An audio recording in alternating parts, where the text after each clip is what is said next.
اس کا مطلب یہ ہے کہ یا رسول اللہ کہنا یہ اس وقت کی پکار تھی اور اس کو اجماع امت کی حیثیت حاصل ہے۔ ہم جب اس ملک میں آئے تو کہتے تھے یہ بریلوی ایک فرقہ ہے، ہم نے اس پر واضح کرنا چاہا کہ ہم لڑیں گے نہیں، قانون کو ہاتھ میں نہیں لیں گے، کسی کو ضرر نہیں پہنچائیں گے، صرف ہم اپنا ویٹ دکھائیں گے۔ تم کہتے ہو سنی فرقہ ہے، ہم کہتے ہیں سنی اصل میں وہی ہے جو بریلوی ہے، یہ سنیت کا معیار ہے۔ بریلوی کوئی مدرسہ تقلید کا نام نہیں ہے، مدرسہ تحقیق کا نام ہے۔ ان کا کام تحقیق کرنا ہے، ان کا نام کوئی وہ خود مقلد نہیں بناتے، لیکن اس ملک میں جو انہوں نے کام کیا ہے سنیت کو نکھار کے انہوں نے دیا ہے۔ تو اب اس اصول کی بنیاد پر یہ سمجھنا کہ جس عقیدے پر میں اور میرے صحابہ ہیں وہ اہل سنت کا عقیدہ ہے، تو 13,000 صحابہ جس عقیدے پر تھے وہ پھر سنیت سے خارج ہے کیا؟ ہم نے پھر پورے ملک میں اعلان کیا، ہم نے کہا تم کہتے ہو ہم فرقہ ہیں، ہم کہتے تم فرقہ ہو۔ کس طرح پتہ چلے گا؟ اکٹھ کریں گے، یا رسول اللہ کہنے والے اکٹھے ہو جاؤ، سرکار کو نور ماننے والے اکٹھے ہو جاؤ، سرکار کی بارگاہ میں اللہ کے دیے ہوئے علوم غیبیہ کا فیضان تسلیم کرنے والوں اکٹھے ہو جاؤ، سرکار کے دنیا سے جانے کے بعد پہلی زندگی کے مقابلے میں زیادہ اچھی زندگی گزارنے کی صلاحیتیں رکھنے والا نبی ماننے والے اکٹھے ہو جاؤ، اور قیامت کے میدان میں شفیع الورا خواجہ باس و نشر سعدی تیرے کلام پہ قربان۔ سعدی کو لوگ سمجھتے شاعر ہے، میاں صاحب کو لوگ شاعر سمجھنے لگے، حالانکہ ایک بڑا چوٹی کا عالم دین ہے۔ سعدی ایجوکیشن منسٹر رہے ہیں بغداد کی یونیورسٹی میں، جہاں سرکار بغداد نے پڑھا ہے، اس مدرسے میں سرکار بغداد تو پہلے پڑھے، سعدی بعد میں آئے ہیں، لیکن اس مدرسے کے کبھی پروفیسر بھی رہے ہیں سعدی۔ ہاں، مرادر نظامی ادرار بود یہ تعلیم تکرار اوراد بود، یہ بھی انہوں نے بوستوں میں کہا ہے۔ تو سعدی جو ہے ایجوکیشنل منسٹر بھی رہے ہیں، کیا کہتے ہیں شفیع الورا خواجہ باس و نشر، غضب کا کلمہ ہے۔ آپ علماء کرام کو دعوت دوں گا ایک مرتبہ دھیان کرے، حافظ اپنے چند آدمی 10 آدمیوں کا شفیع ہوگا، ہر نبی اپنے ماننے والوں کا شفیع ہوگا، جو کل کائنات کا یک وقت شفیع ہوگا وہ صرف مدینے کا چاند ہے۔ شفیع الورا ساری مخلوق کا جو شفیع ہے، شفیع الورا خواجہ باس و نشر، امام الہدا صدر دیوان حشر، قیامت کے میدان میں جو مقام صدارت پر جلوہ فروز ہوگا وہ صرف محبوب کبریا ہے۔ ہم نے یہ اعلان کیا، سارے اکٹھے ہو گئے۔ اب جناب ہم نے کہا مرد بنو، اس کے 10ویں حصے پر بھی اپنا اجتماع بنا کے دکھاؤ، ہم تمہیں مان لیں گے کہ تم بھی ایک جماعت ہو، تم ایک فرقہ ہو۔ نور کا انکار کرنے والی قوم ایک فرقہ ہے، یا رسول اللہ کا انکار کرنے والی قوم ایک فرقہ ہے۔ تو اس میلاد میں ہم نے کسی کو گالی نہیں دی، نا کسی کو برا نہیں کہا، کسی کی دکانیں نہیں جلائیں، کسی کی جان مال کو نقصان نہیں پہنچایا، ہم نے خاموش زبان سے صرف اپنا ویٹ دکھایا۔ پھر کیا زور لگانے لگے، وہ جی اس طرح اکٹھ کرنا منع ہے، شریعت میں اس کا ثبوت نہیں، لو اس کا ثبوت لو۔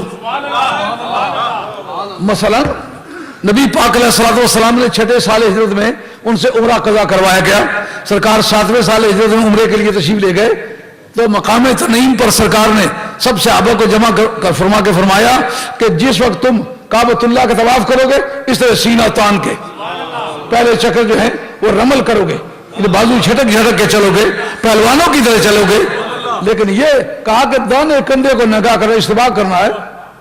اجی دانا کندھا کیوں ننگا کرنا ہے؟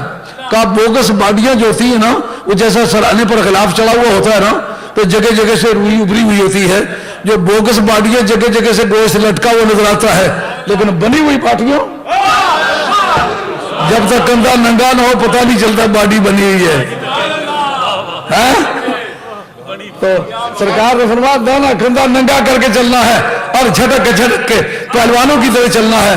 اس کا کیا مطلب تھا؟ اپنا ویٹ ڈسپلے کرنا ہے۔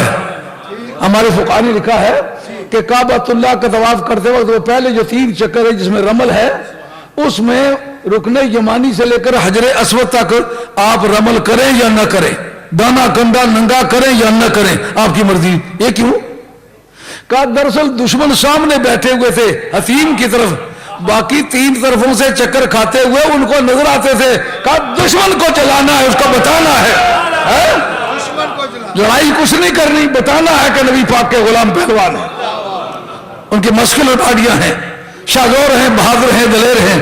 یہ جلوس ہے میری آگے آئیے، البنایا الہدایا، ہدایہ کی شرح 12 جلدوں میں کتاب الحج کے ذریعے یہ بحث آتی ہے، جس میں علماء کرام درسیات کے علماء ہیں، مطالعہ کرنے والے ہیں، غور کریں۔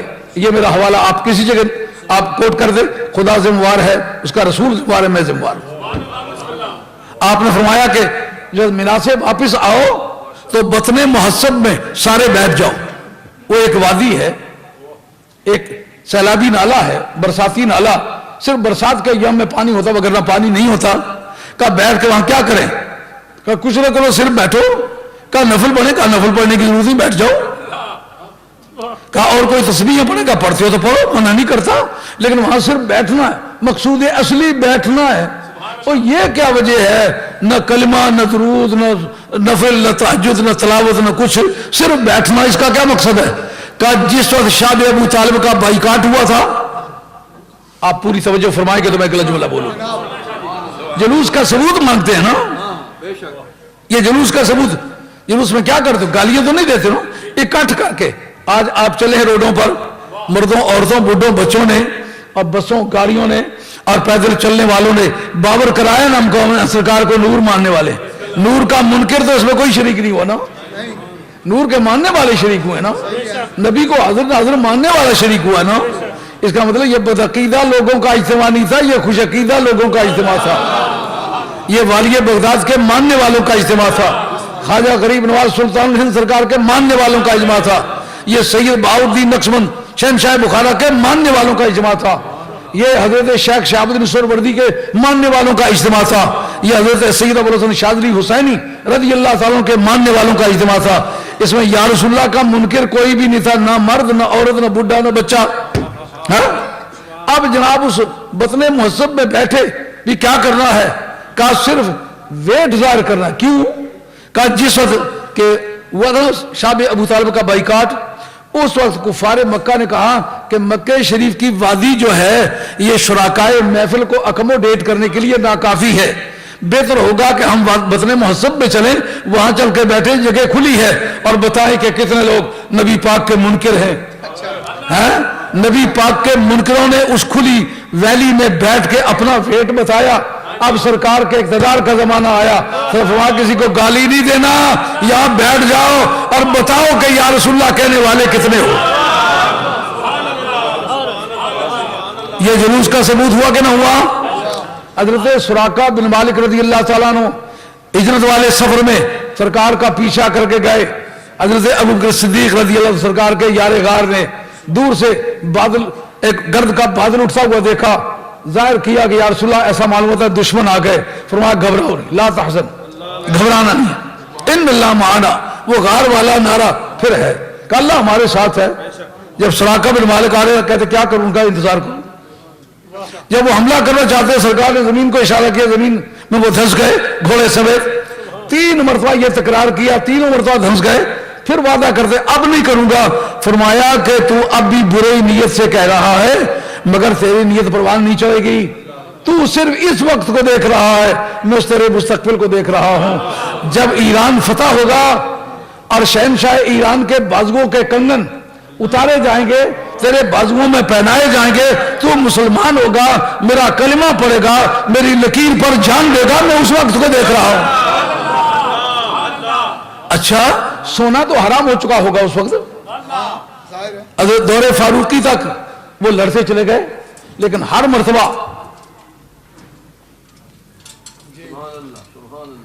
مرتبہ ایسی دلیری دکھاتے ہیں کہ ساتھی ان سے پوچھتے ہیں کہ سراقہ تم اتنے دلیر آدمی تو نہیں تھے، یہ کس طرح راتوں رات دلیر ہو گئے؟ ان کا دراصل سرکار کی زبان سے یہ بات نکلی ہے، جب تک ایران فتح نہیں ہوتا، جب تک کہ اس شہنشاہ ایران کے بازوؤں کے کنگن نہیں اترتے، جب تک وہ میرے بازوؤں میں نہیں پہنائے جاتے، اس وقت تک میں مرنے کا نہیں ہوں۔ اب بتاؤ اس موقع پر سراقہ بن مالک لڑا ہے یا سرکار کا علم غیب لڑا ہے؟